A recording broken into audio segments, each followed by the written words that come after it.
You ever watch your whole life get destroyed in 30 seconds? Yeah, me neither. Until my nephew smeared chocolate frosting across my future and my family chose his side. But here's the thing about being the family bank. When you close for business, everyone suddenly remembers your number. This is how I went from doormat to done. And trust me, the comeback hit different. I'm Wabi, 26 years old, standing in my apartment that I busted my tail for 4 years to afford while putting myself through college.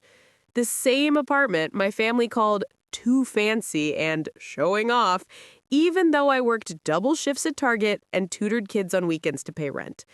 The same family who had zero problems asking me to co-sign loans, front money for emergencies, and play backup parent to my sister's kid whenever she wanted to party. But let me rewind to graduation day, because that's when everything went sideways. I'd invited everyone: mom, dad, my older sister Shanice, her husband Derek, and their 7-year-old son Marcus. I was the first person in our family to graduate college. First one. That degree wasn't just paper. It was proof that all those nights studying until 3 a.m. while surviving on ramen and Spite actually meant something. I'd ordered this beautiful custom cake, chocolate with cream cheese frosting, decorated with my school colors, and "Congratulations, Wabi" written in gold lettering. Cost me $140 I really didn't have. But this was my moment, my one day to feel like I'd actually accomplished something worth celebrating. The graduation ceremony was at 2 p.m. Afterward, we headed to this nice restaurant I'd reserved. Nothing crazy expensive, but nice enough that you wouldn't show up in flip-flops. I'd scraped together money for everyone's meals because I knew Dad's hours had been cut and Shanice was between jobs again, which was code for quit another job because the manager expected her to actually show up on time. Everything was going smooth at first. Mom kept crying and saying how proud she was. Dad was showing everyone on his phone the pictures he'd taken during the ceremony, even though half of them were blurry or shots of the back of someone's head. Shanice seemed okay, smiling and nodding, though I caught her rolling her eyes when one of my college friends stopped by the table to congratulate me. The cake arrived on a little rolling cart, candles already lit, and the server started leading everyone in singing "For She's a Jolly Good Fellow." I was cheesing hard, not gonna lie. This was it, my moment. 4 years of grinding, of being told I was wasting my time, of family members asking why I couldn't just get a real job instead of filling my head with useless knowledge. All of it was worth it right then. That's when Marcus, my nephew, decided to make his move. This kid had been acting up all day, running around the restaurant, banging on the table, demanding to play games on everyone's phones. Shanice wasn't checking him, just kept saying, "Boys will be boys," whenever a server gave us dirty looks. Derek was too busy scrolling through sports stats to parent. I'd mostly tuned it out because I was trying to enjoy my day. But when that cake came out, Marcus's eyes locked onto it like a hawk spotting prey. The server set it down right in front of me, and before anyone could stop him, Marcus lunged forward, grabbed the edge of the cake stand, and flipped the entire thing onto the floor. Everything went into slow motion. I watched my beautiful cake tumble through the air, spinning like some tragic ballet, before it splattered across the restaurant floor in an explosion of chocolate and frosting. The impact was so hard that chunks of cake flew in every direction, splattering nearby tables. The whole restaurant went quiet. Everyone stared. And then Marcus, the 7-year-old demon child, looked me dead in the eye and said, loud enough for everyone to hear, "Eat it off the ground, Auntie. That's where your cake belongs." I waited for someone to react. My mom, my dad, Shanice, Derek, anyone. Instead, the table erupted in laughter. Not uncomfortable laughter, not nervous, "oh no, what do we do?" laughter. Full-on belly laughs. Shanice is doubled over, slapping the table. Derek was wiping tears from his eyes. Even my parents were chuckling, with Mom saying, "Kids say the darndest things." Like this was some cute sitcom moment instead of my nephew deliberately destroying my graduation cake and humiliating me in front of everyone. The server looked horrified. My college friend who'd stopped by earlier looked confused and awkward, eventually mumbling something about needing to leave. Other diners were staring at our table, some looking disgusted, others filming on their phones because of course they were. And me? I sat there in silence, completely frozen. My throat tight, my eyes burning with tears I refused to let fall in front of these people. My family, the people who are supposed to have my back. Wabi, don't be so sensitive, Shanice finally said, still giggling. He's just a kid. You know how kids are. That cake costs money, I managed to say, my voice barely above a whisper. Oh, please, we'll get you another cake, Mom said, waving her hand dismissively. Don't make such a big deal out of it. This is supposed to be a happy day. A happy day. Right. The server cleaned up the mess while everyone went back to their conversations like nothing happened. I excused myself to the bathroom and stood in the stall for 15 minutes, trying to pull myself together, trying to understand why my family thought it was hilarious that my nephew had just humiliated me on what was supposed to be one of the best days of my life. When I came back out, they were getting ready to leave. No one mentioned the cake again. No one apologized. Shanice grabbed Marcus, who is now whining about wanting ice cream, and they all filed out to the parking lot. I stayed behind to settle the bill, including the cleanup fee for the cake, and tipped the server extra because she'd looked so uncomfortable during the whole ordeal. The drive home was silent. I kept replaying the scene in my head, getting angrier with each replay. By the time I pulled into my parking spot, I was shaking. Not crying anymore, just pure rage flowing through my veins. I went inside, tossed my graduation cap on the couch, and sat in the dark for a while. My phone kept buzzing with texts from my college friends asking if I was okay, saying they couldn't believe what they'd witnessed. I didn't respond to any of them. I just sat there, stewing. Around 8 p.m., my phone lit up with a text from Mom. We've chosen to sever all contact. Stay away from this family forever. You're not welcome anymore. I stared at that message for a solid minute, reading it over and over, trying to make sense of the words. Sever all contact? Stay away forever? For what?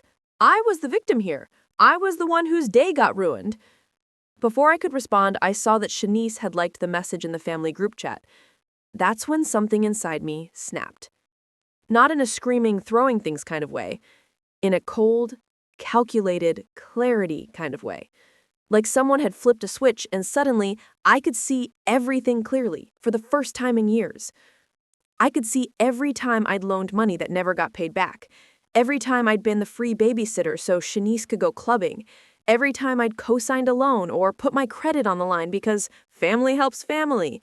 Every birthday where I'd given thoughtful gifts while getting nothing in return. Every accomplishment I'd achieved that got met with indifference or outright hostility because, God forbid, I do better than everyone else. I typed up my response carefully. Removing my name from every loan tomorrow. Good luck. Sent. Then I put my phone on silent and went to take a shower. A long, hot shower where I let myself finally process everything. By the time I got out, wrapped in my bathrobe with my hair still dripping wet, I had over 100 notifications. The group chat had exploded. Messages flying back and forth so fast I couldn't keep up. I scrolled through them, watching the panic unfold in real time. Mom, wait, what do you mean removing your name? Shanice, Wabi, don't be dramatic. You know we didn't mean it. Dad, let's all calm down and talk about this like adults. Derek, yo, Wabi, come on, man, we were just joking around. Shanice, you're really gonna do us like this over a cake? Mom, that car loan has your name on it. We can't afford the payments without you. Dad, I need you on that house refinance or we'll lose everything. Shanice, Wabi, answer your phone right now. More messages, more panic, more desperation. My missed call counter climbed. 20, 40, 70. By midnight, I had 100 missed calls from various family members and even some extended family I barely talked to, probably recruited to guilt trip me into responding. I didn't answer a single one.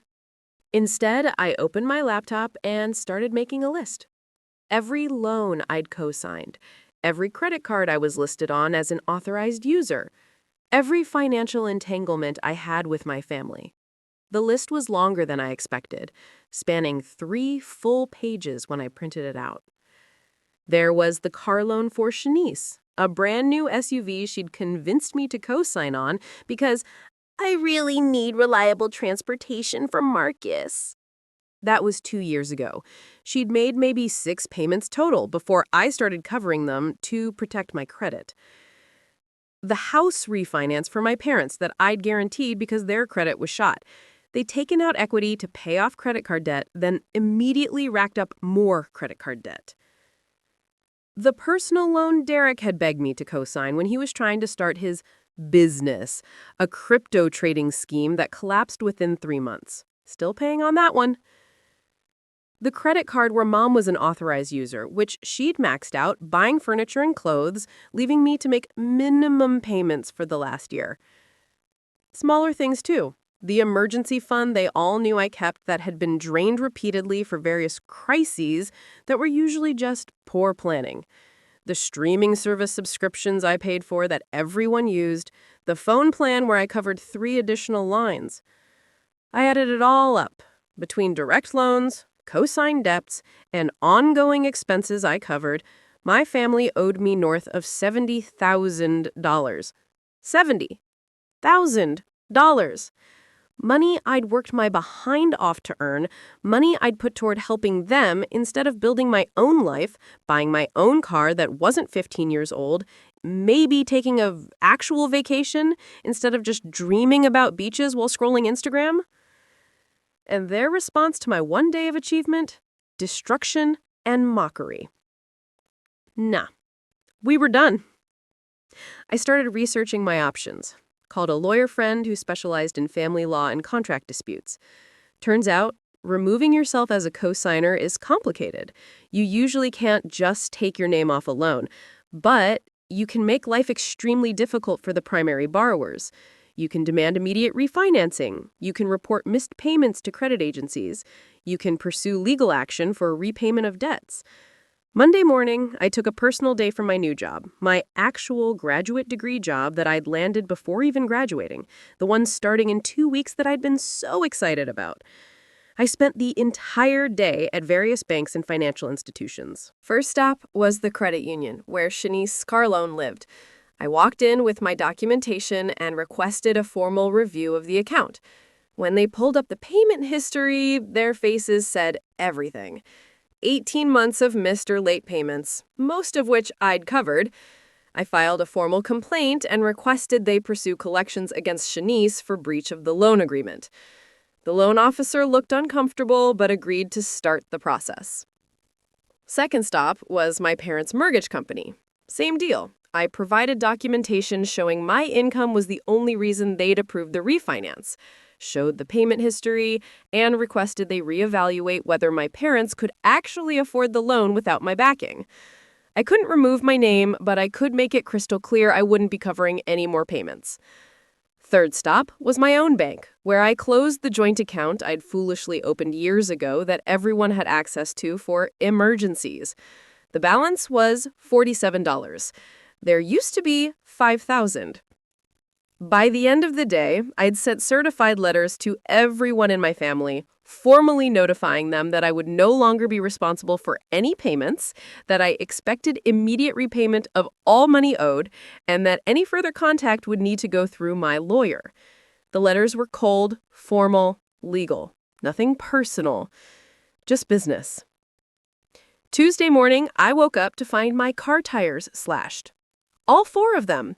Clean cuts. Deliberate. I knew who did it. Had to be Derek. He was the type to escalate to property damage when he didn't get his way. I filed a police report, gave them the whole story, showed them the threatening texts I'd received overnight. The officer looked sympathetic, but said without proof, there wasn't much they could do. That's when I realized this was going to get uglier before it got better. Wednesday, I came home from running errands to find my apartment door slightly ajar. My heart dropped. I called the cops before going inside. When we did the walkthrough, stuff was clearly disturbed, drawers opened, paper scattered, but nothing major was taken. They'd been looking for something, probably financial documents, account information, anything they could use against me. The officer taking the report asked if I knew who might have done it. I told him everything. The graduation cake incident, the texts, the loans, the escalation. He looked at me with this mix of pity and respect, like he'd seen this kind of family drama before, but was impressed I was standing my ground. "Get cameras," he said, "and maybe stay somewhere else for a few days." I got cameras, but I didn't leave. This was my apartment, my space that I'd earned. I wasn't going to let them scare me out of my own home. Thursday afternoon, I got a call from my boss, well, my soon-to-be boss at my new job. My stomach dropped when I saw the company name on my caller ID. Someone had called them. Someone had told them I was mentally unstable and had violent tendencies and made threats against family members. The HR person on the call sounded concerned but professional. They wanted to meet with me before my start date to address these concerns. I almost threw up. This job was everything.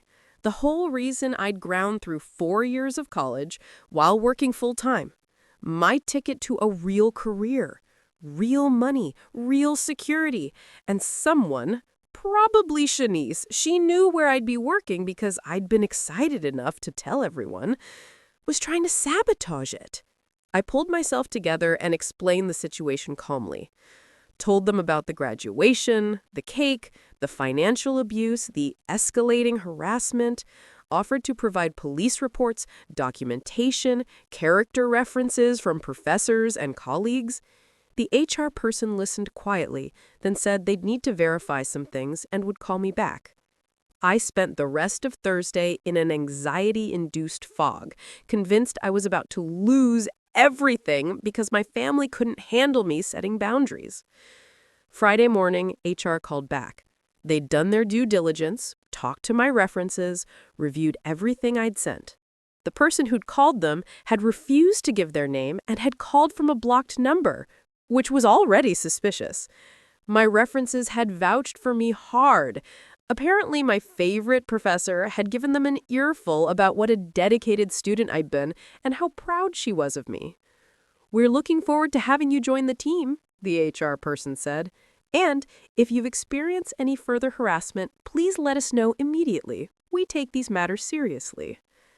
I cried after hanging up, just sat at my kitchen table and sobbed with relief. They believed me. They were still giving me a chance. That's when I decided it was time to go nuclear. I'd been holding back, trying to be reasonable, trying to give my family a chance to back down and apologize. But tire slashing? Breaking into my apartment? Trying to destroy my career? Nah, reasonable was done. I called my lawyer friend back and hired him officially.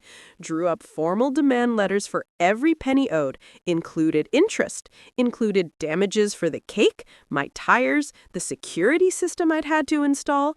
The total came out to almost $90,000 when everything was accounted for. We filed lawsuits, small claims for the amounts that qualified, civil court for the larger debts. My lawyer was thorough, building cases around each loan with documentation, text messages, emails, payment records. Everything was legitimate. Everything was provable. The best part? In our state, when you sue for debt repayment and win, the court can garnish wages, put liens on property, even seize assets. My parents' house, the one I helped them refinance, could have a lien placed on it. Shanice's car could be repossessed to satisfy the debt. Derek's tax returns? Garnished. I also filed for a restraining order against the whole family, showed the judge the threatening texts, the police reports about the vandalism and break-in, the evidence they tried to sabotage my employment. Judge granted it immediately. 200 feet minimum distance, no contact whatsoever. Within a week of filing everything, my family's entire world started crumbling. The bank started foreclosure proceedings on my parents' house when they realized they couldn't make payments without my contribution. Shanice's car got repoed in the middle of the night from her apartment complex. Derek's wages got garnished from his part-time warehouse gig. Mom's credit cards got shut down when the company saw she was being sued by an authorized user. My phone blew up again, but this time with a different tone. Angry threats turned into desperate pleading. They called from different numbers since I'd blocked them all, left voicemails crying and begging, showed up at my apartment, well, tried to, but the security system I'd installed alerted me and I called the cops immediately. They got cited for violating the restraining order. Extended family started reaching out. People I hadn't heard from in years. Aunts, uncles, cousins, all with the same message. How could you do this to your family? Don't you know family forgives family? You're tearing everyone apart over money and a cake. Over a cake. Like the money didn't matter. Like the years of being used didn't matter. Like the fact that they'd tried to destroy my career and vandalize my property didn't matter. I responded to exactly one of those messages from my Aunt Carol, who'd always been relatively decent to me. Told her everything, every detail, every loan, every betrayal, every time I'd been treated like an ATM with no feelings. Sent her screenshots of the threatening messages, the bank statements showing years of payments I'd covered, the police reports. She went quiet for a day, then texted back, "I had no idea. I'm sorry, Wasabi. You did the right thing." That one message meant more to me than anything my immediate family had ever said. 2 weeks later, I started my new job, showed up in professional clothes, with my head high, ready to prove that I belonged there. My coworkers were great, my boss was supportive, and the work was actually interesting, everything I'd hoped it would be. I started rebuilding my life. Actually having money in my account because I wasn't constantly bailing everyone out felt surreal. I paid off my own debts first, credit cards, student loans, everything. Took 6 months of aggressive payments, but I did it. Then I started actually saving, building an emergency fund that was just for me, looking at new cars, planning a vacation to somewhere tropical with clear blue water and umbrella drinks. My family's legal troubles played out slowly. The lawsuits took months to wind through the courts, but I won every single one. Default judgments mostly because they couldn't afford lawyers and didn't show up to court dates. The judgments meant liens on any property they managed to acquire, wage garnishments that would follow them for years, credit destroyed so thoroughly they couldn't finance a pack of gum. Was it harsh? Yeah. Did they deserve it? Every bit of it. And honestly, I slept better than I had in years. Around month 8 of no contact, I got a letter in the mail. Handwritten, my mom's distinctive loopy cursive on the envelope. I almost threw it away without opening it, but curiosity got the better of me. Inside was a birthday card. My birthday was 3 weeks away. And a letter. Mom's handwriting filled 4 pages, front and back. I made myself a cup of coffee and sat down to read it, prepared for more guilt-tripping and manipulation. But it wasn't that. Not entirely, anyway. She apologized. Actually apologized. Said she'd had a lot of time to think about everything, about how they'd treated me my whole life, how they'd taken advantage of my kindness and generosity, how they celebrated when I failed and resented when I succeeded because it made them feel bad about themselves, how watching Marcus destroy my cake and then laughing about it was the culmination of years of toxic behavior they had normalized. She said they lost the house, were living in a cramped apartment with Shanice and Derek and Marcus because none of them could afford places on their own anymore. That Dad was working 2 jobs trying to keep up with garnishment payments. That Shanice had finally had to get a real job with actual hours because Derek's garnished wages weren't enough to cover their share of rent. "I'm not asking you to forgive us," she wrote. "I'm not even asking you to drop the lawsuits, though it would help. I just wanted you to know that I understand now. I understand what we did to you, how we used you, how we broke you down every time you tried to rise up. You were right to cut us off. You were right about everything. I'm sorry it took losing you to figure that out."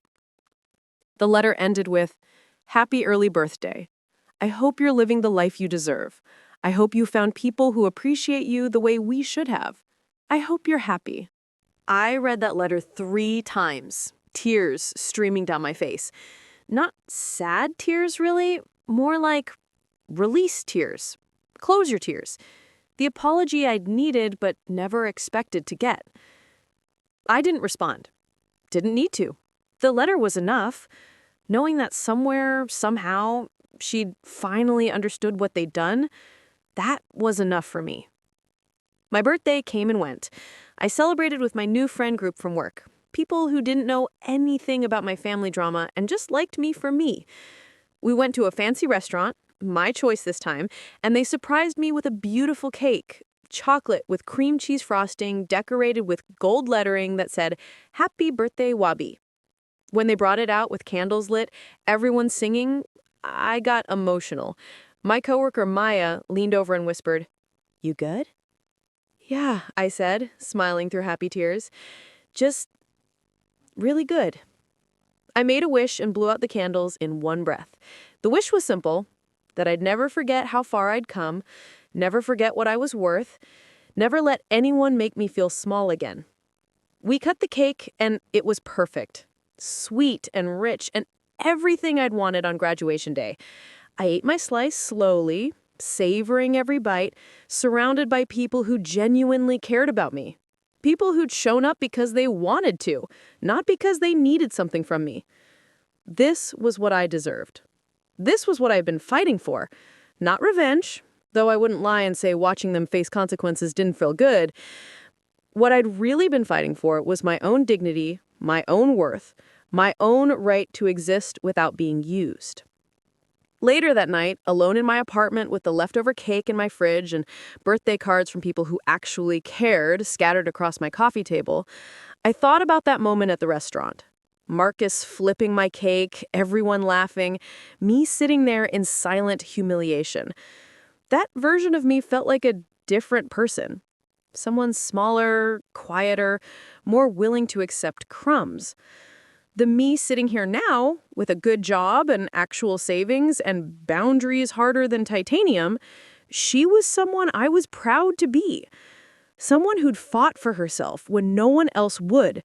Someone who learned that sometimes the most loving thing you can do is walk away from people who hurt you, even if they share your blood. My phone buzzed.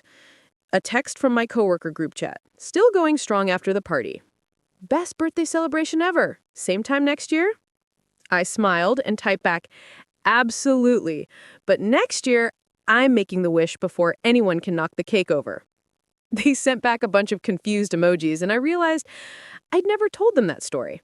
Maybe someday I would, when enough time had passed that it was just a story and not an open wound. Or maybe I wouldn't. Maybe some things were better left in the past where they belonged. What mattered was that I was here, I was whole, and I was finally, genuinely happy. And trust me when I tell you this was just the beginning. Because when you take back your power from people who spent years stealing it, they don't just disappear. They test you, they push, they try every manipulation tactic they've got left. But I wasn't the same person anymore. And part 2 of the story? That's where I prove it. That's where the real consequences land. That's where everyone learned that you don't get to destroy someone's life and then cry victim when they fight back. Stay with me for this, because what happened next made everything up until now look like the warm-up round. So you thought cutting off toxic family was the end? That establishing boundaries meant peace? Yeah, I thought so too. But here's what nobody tells you about going scorched earth on people who spent years treating you like an ATM. They don't just accept defeat. They regroup. They strategize. And when they come back swinging with everything they've got.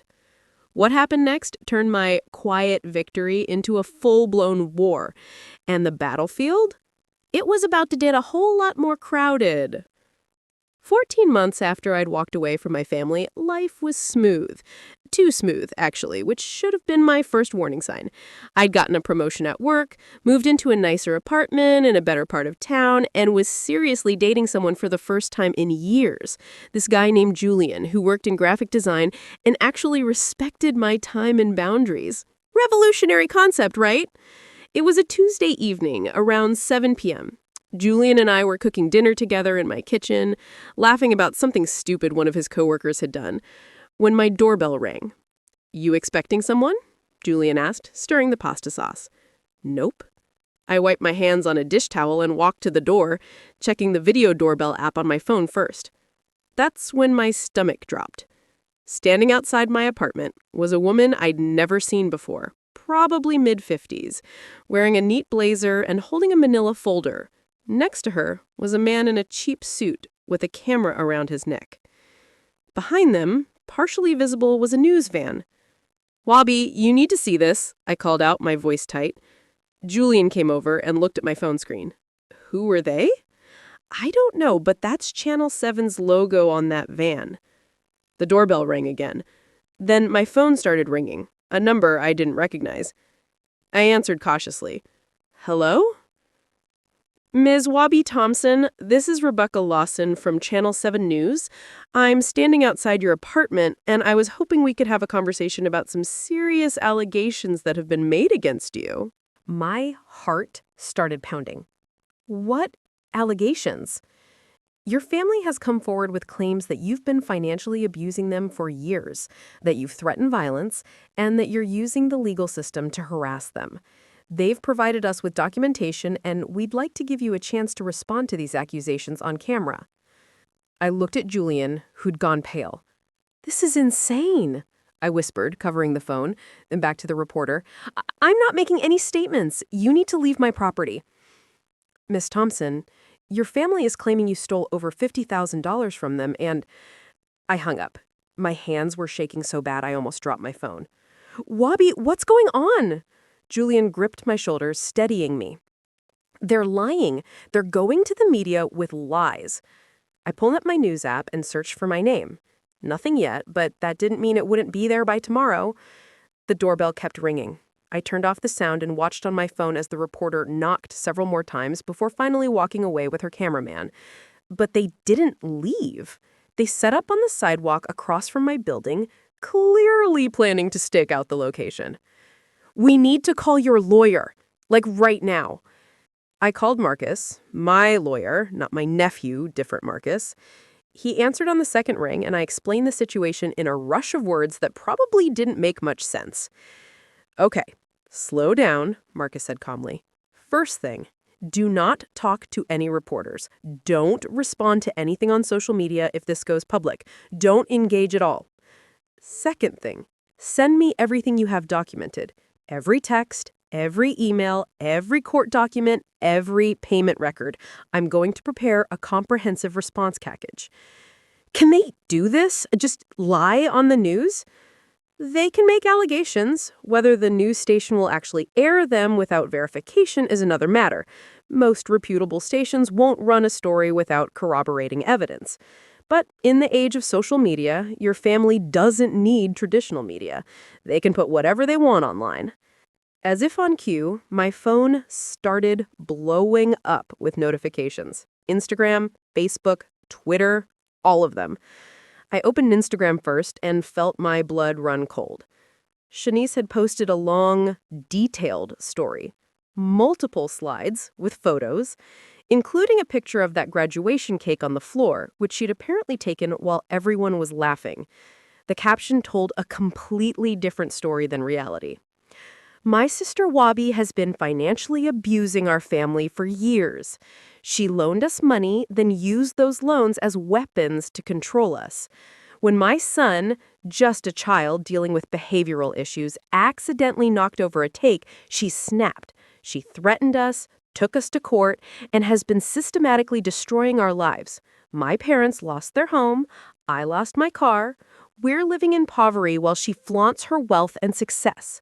This is what happens when someone uses money as power. Hashtag family abuse, hashtag financial abuse, hashtag narcissist, hashtag toxic family." The post had already gotten hundreds of comments and shares. I scrolled through them, each one making me feel sicker. Wow, what a monster. Using money to control family is disgusting. That poor little boy. Imagine being traumatized over an accident. I hope karma gets her. Some people were skeptical, asking for her side of the story, but they were drowned out by the mob who'd accepted Shanice's version as gospel truth. Julian read over my shoulder. "This is defamation. This is absolutely defamation." My mom had posted something similar on Facebook with even more details, including our old address, which had people showing up at my parents' current apartment to offer support. Derek had made a TikTok that was already going viral, him looking sad and defeated in their cramped apartment, talking about how some people forget where they came from and money changes people. They're coordinating this, I said, my voice barely a whisper. This is planned. They got rejected by the courts, so now they're trying to win in the court of public opinion. My phone rang. Work, my boss. Hey, Wabi, sorry to call so late. We've been getting some calls here at the office, people asking about you, saying they saw some social media posts. What's going on? I explained as calmly as I could, but I could hear the concern in his voice. Bad publicity wasn't something my company wanted to deal with, even if I was innocent. Listen, maybe take a few days off while this blows over, he suggested. Work from home if you need to, but let's keep you out of the office until we figure out what's happening. That's when I realized how serious this was. They weren't just trying to hurt me emotionally. They were trying to destroy my reputation, my career, everything I'd rebuilt. I need to fight back, I told Julian after hanging up. I can't just sit here and let them trash my name. What did your lawyer say? Don't engage. But how can I not engage when they're spreading lies? Julian pulled me into a hug. We'll figure this out. But Marcus is right. Engaging now while emotions are high will only make it worse. That night, I didn't sleep. I lay in bed, scrolling through post after post, watching as my family's narrative spread across the internet like wildfire. Someone had made a change.org petition calling for my employer to fire me. It had 3,000 signatures by morning. Wednesday morning, Marcus called with a plan. We are going to fight this methodically and legally. First, I'm sending cease and desist letters to your family members for defamation. Second, I'm compiling a comprehensive fact sheet with documentation, court records, text messages, payment histories that proves your version of events. Third, we're going to reach out to the news station and provide them with the actual facts before they air anything. What if they don't care about facts? Then we sue for defamation. Wasabi, you have documentation for everything. They don't. Truth is on your side. But truth didn't stop the harassment. By Wednesday afternoon, someone had found my new address and posted it online. I started getting delivery orders I didn't place. Pizzas, Chinese food, flower arrangements, all COD. My doorbell camera caught people showing up to yell at me, calling me trash, telling me I should be ashamed. I had to file another police report. The officer who took my statement looked exhausted. Ma'am, I'm gonna be honest with you. Unless someone makes a direct threat or physically harms you, there's not much we can do about online harassment. They posted my address. People are showing up at my home. I understand, and we'll increase patrols in this area. But the internet is a Wild West situation. Your best bet is to lawyer up and go after them civilly. That evening, I got a call from an unknown number. Against my better judgment, I answered. Wasabi? It was my dad's voice, shaky and uncertain. You need to stop calling me. There's a restraining order. I know. I'm not supposed to contact you, but please, just listen for 1 minute. I should have hung up. I knew I should have, but something in his voice made me pause. I didn't want any of this. The social media stuff, the news station, none of it.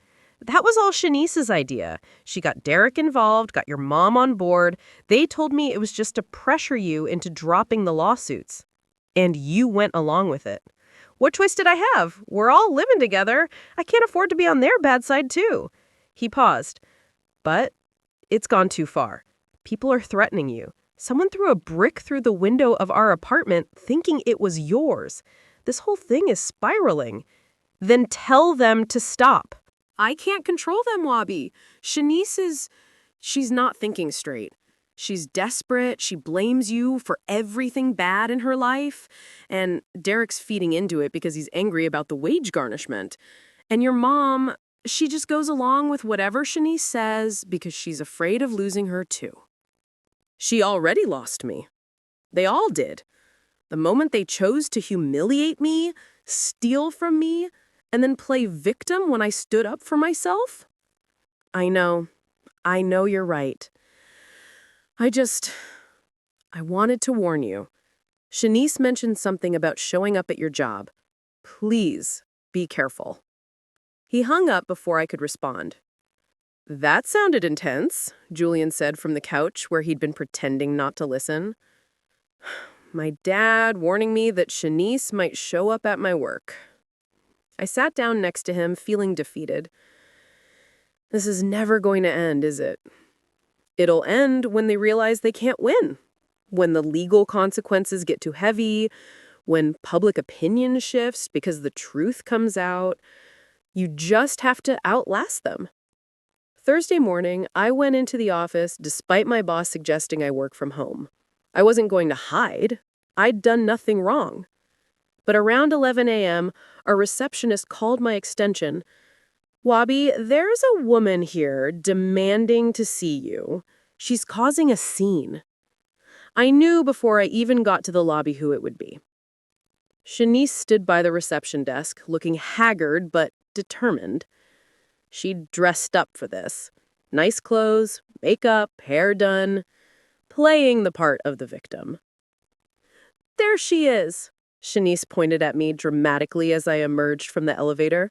The sister who destroyed her own family for money. Everyone in the lobby stopped and stared. My coworkers, clients, the security guard. You need to leave, I said calmly, keeping my distance. You're violating a restraining order. A restraining order you got using lies. You poisoned the court against us, made us look like the bad guys when all we ever did was love you. You slashed my tires. You broke into my apartment. You tried to get me fired. That's love? We're your family. Family doesn't laugh when someone humiliates you on the most important day of your life. Family doesn't steal from you. Family doesn't threaten you. Security was moving toward us now.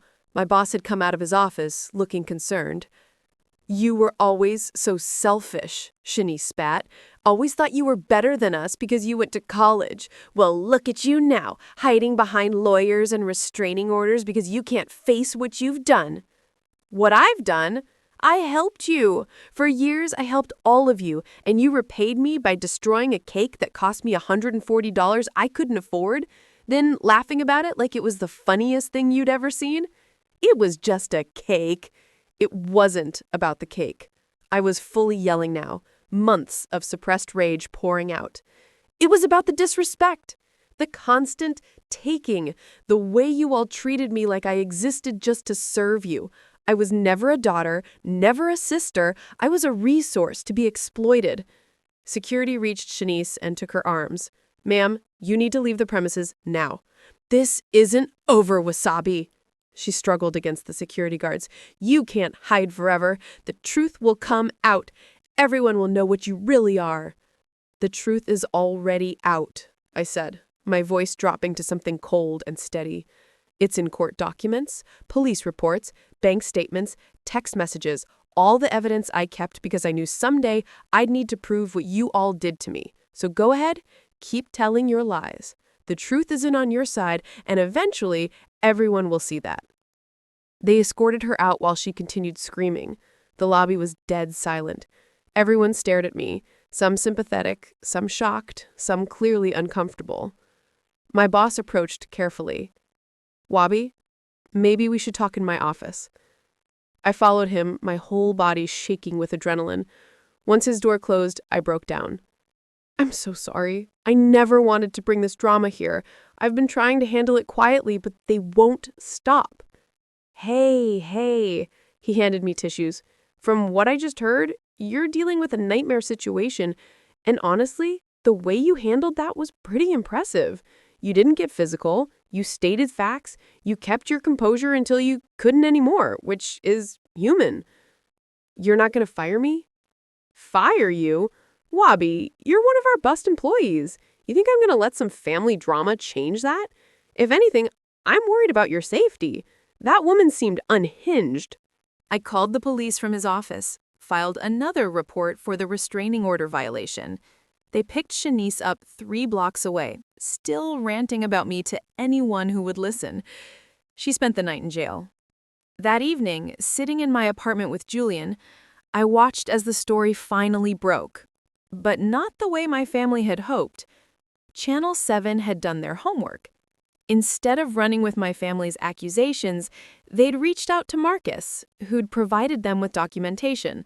They'd pulled court records. They'd talked to my neighbors, my coworkers, people who actually knew me. The story that aired wasn't "woman financially abuses family." It was "family targets successful graduate after years of financial exploitation." The reporter, Rebecca Lawson, stood in front of the courthouse. What started as allegations of abuse has turned into a cautionary tale about family dynamics and financial boundaries. Court documents show that Wabia Thompson spent years co-signing loans and providing financial support to family members who rarely, if ever, repaid her. When she attempted to set boundaries after an incident at her college graduation, her family allegedly retaliated with vandalism, harassment, and a coordinated social media campaign designed to destroy her reputation. They showed the texts, the threats, the police reports, the payment histories, everything I'd documented. Then they cut to an interview with my Aunt Carol, who'd apparently reached out to them.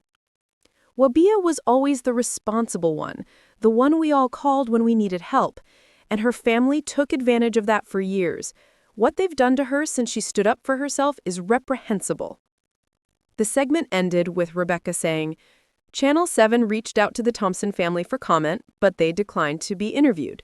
Shanice Thompson was arrested today for violating a restraining order. This story is ongoing." My phone started blowing up again, but this time the tone was different. Messages of support, apologies from people who'd believed my family's lies, news outlets requesting interviews. "Don't do interviews," Marcus advised when I called him. "You've said your piece. Let the documentation speak for itself." But I didn't need to do interviews. The story went viral on its own. People started digging up my family's social media posts and picking them apart, finding inconsistencies and lies. The Change.org petition to get me fired was taken down. A new one appeared, calling for accountability for people who weaponize social media to harass family members who set boundaries. Within a week, the narrative had completely flipped.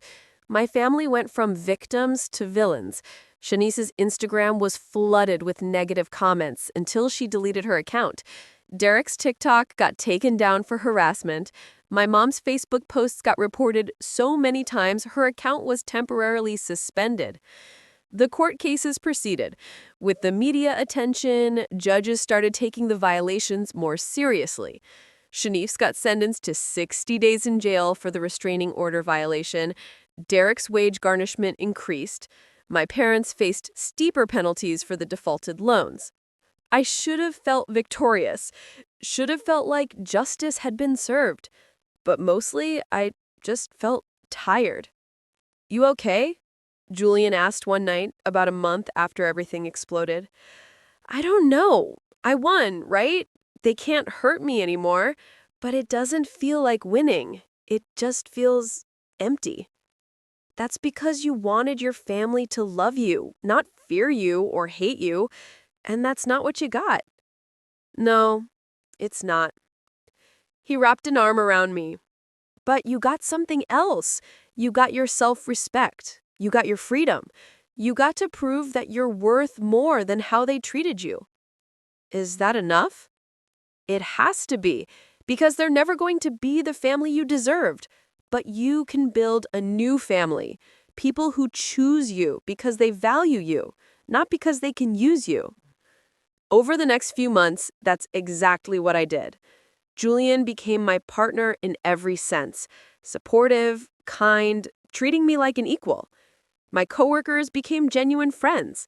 I reconnected with old college friends I drifted away from during the family drama. I joined a local volleyball league and met amazing people who knew nothing about my past and liked me for who I was in the present. My career flourished. The promotion I'd gotten before everything exploded led to another one. I was making real money, saving real money, building real security for my future. And my family? They faded into background noise. Shanice got out of jail and moved 3 states away, finally cutting contact for real.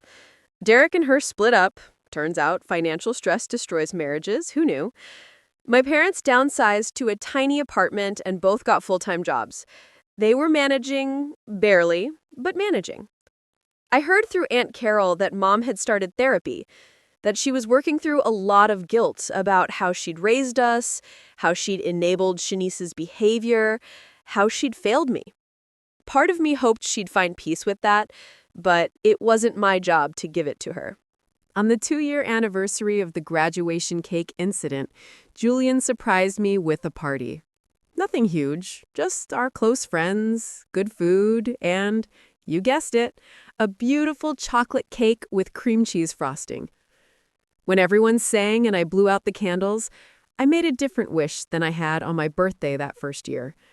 This time I wished for continued strength, for wisdom to recognize toxic behavior early, and for the courage to always choose myself when choosing myself was the right thing to do.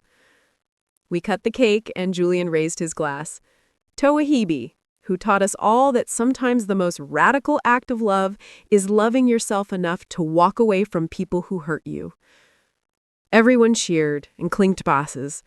I looked around at these people, my chosen family, and felt something I hadn't felt in years. Peace. Real, genuine, earned peace.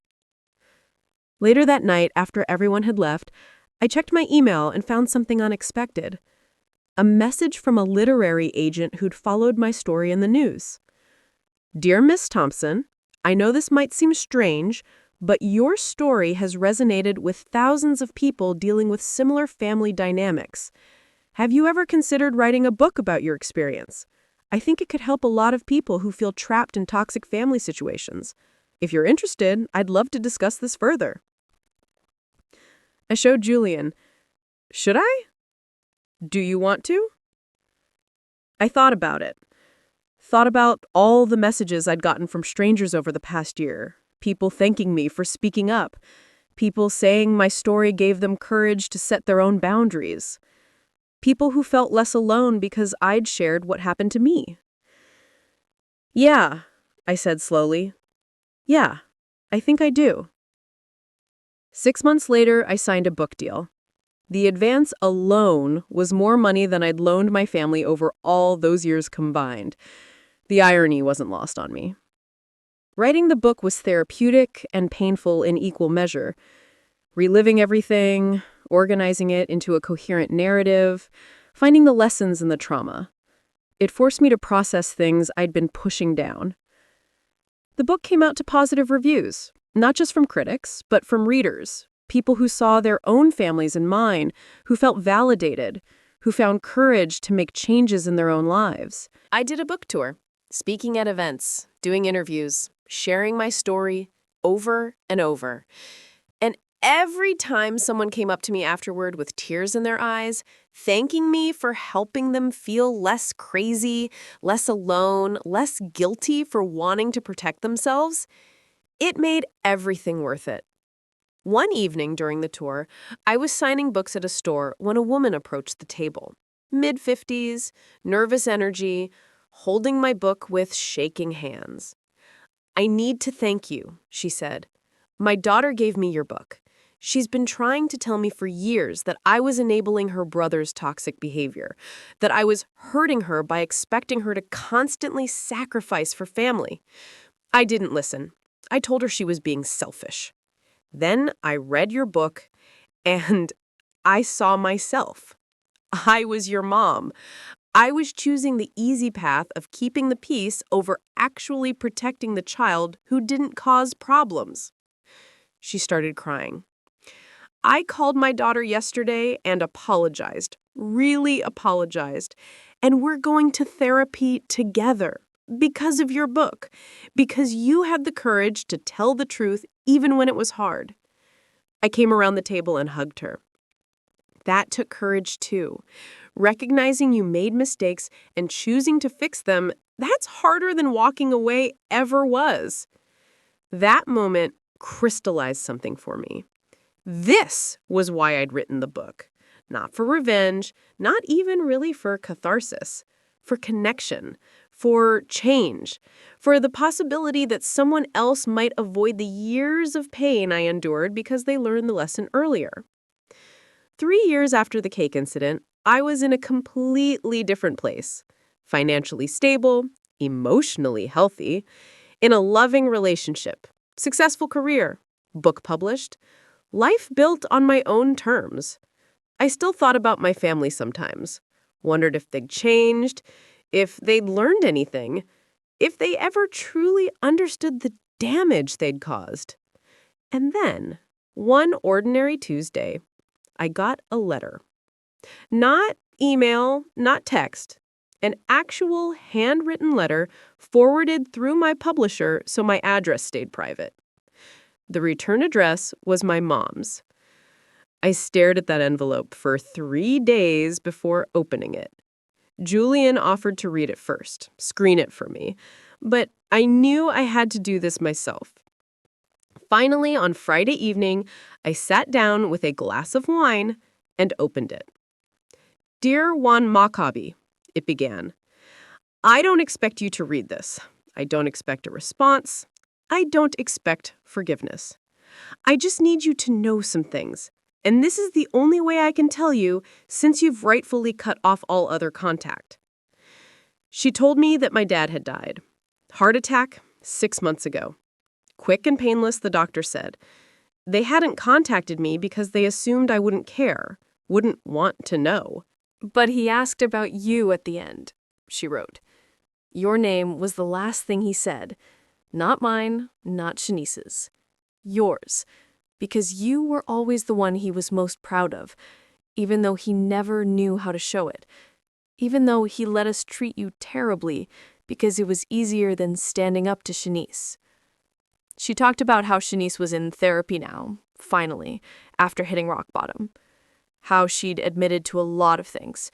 The vandalism, the coordinated social media attack, even that Marcus throwing the cake hadn't been an accident. She'd told him to do it, coached him, thought it would be funny to take me down a peg on my special day. I know I can never make this right, Mom wrote. I know I failed you as a mother. I chose the easy path of managing Shanice's tantrums over protecting you from them. I taught you that your worth was in what you could provide, not in who you were. I laughed when my grandson destroyed something you'd worked so hard for. I'm not asking for forgiveness because I don't deserve it. I'm just asking that you know that I see it now.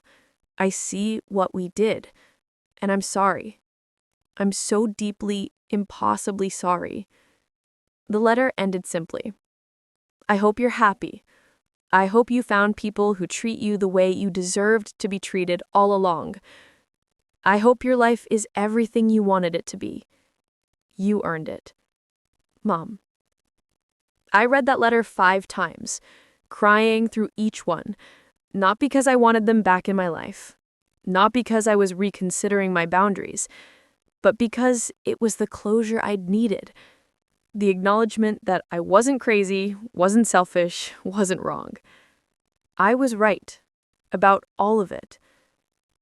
What are you going to do? Julian asked when I showed him the letter. Nothing.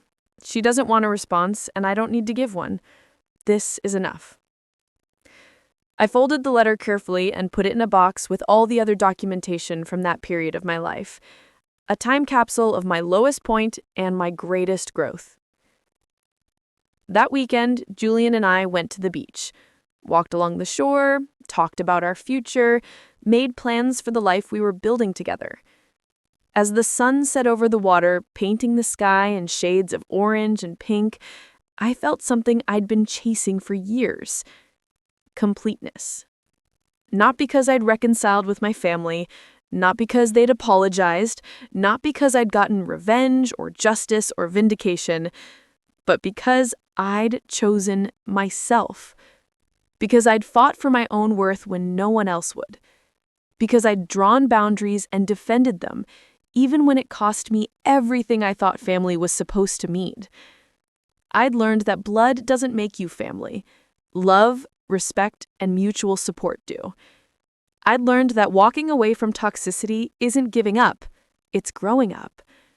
I'd learned that sometimes the people who hurt you most are the people closest to you, and that protecting yourself from them isn't cruelty, it's survival. Most importantly, I'd learned that I was worth protecting, worth fighting for, worth choosing again and again and again. The moral of my story isn't about revenge, though revenge was satisfying. It isn't about karma, though karma caught up with them eventually. It's about this: you teach people how to treat you. And if they refuse to learn, you have permission to graduate to a life where you're surrounded by people who already know.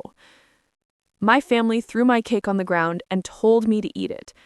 Instead, I walked away and baked myself a whole new life. And it tasted sweeter than anything they could have ever given me. If this story touched your heart or made you feel every twist of pain and justice, don't forget to hit like and subscribe for more powerful stories like this. Your support means everything and keeps these emotions alive on screen. And before you go, leave your valuable thoughts in the comments. I'd love to hear how this story made you feel.